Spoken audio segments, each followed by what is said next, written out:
Walking through the dark streets of New York, I noticed a woman under the rain.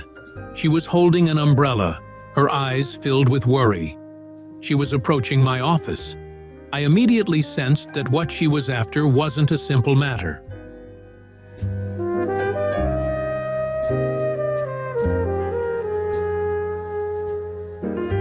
In my office, a worn and shabby place, I sat at my desk.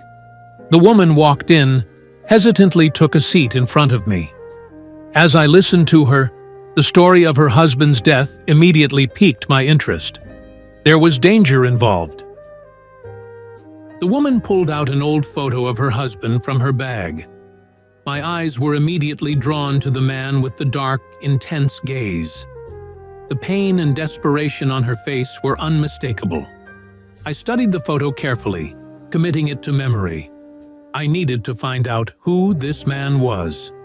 Her story convinced me. I agreed to help. As we left the office together, I quickly jotted down a few notes in my notebook. I knew I had to be cautious with this case. The first stop was a nightclub.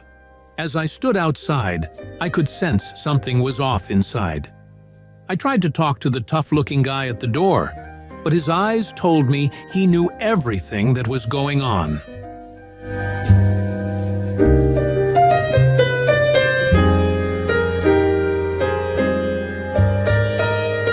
Stepping into the club, I observed the people under the dim lights.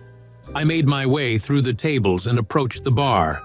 I questioned the bartender, trying to find out if her husband had been there that night.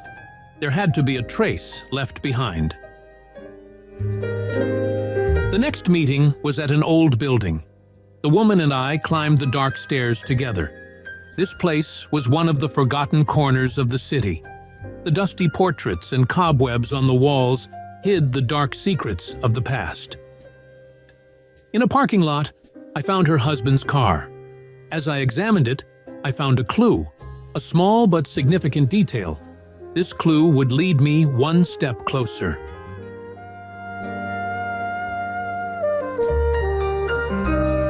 Sitting in my office, lost in thought, the phone suddenly rang. The woman was calling from a phone booth. Her voice was trembling. Something was wrong.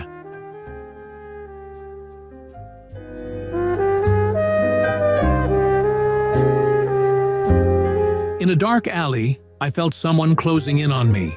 I was cornered, but I was ready. Two men tried to attack me, but I quickly took them down. This case was more dangerous than I had anticipated. I met an old friend at a coffee shop. He knew everything that was going on in the city. As we talked, I realized someone was listening to us. I had to see how far they were willing to go to get this information. The woman showed me a letter her husband had received. As I worked to decode the encrypted message, I realized just how deep this case ran.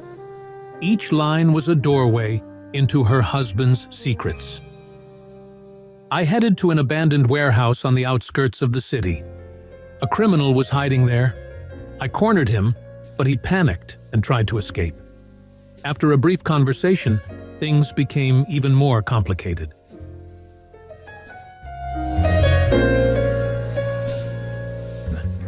The woman was alone at home.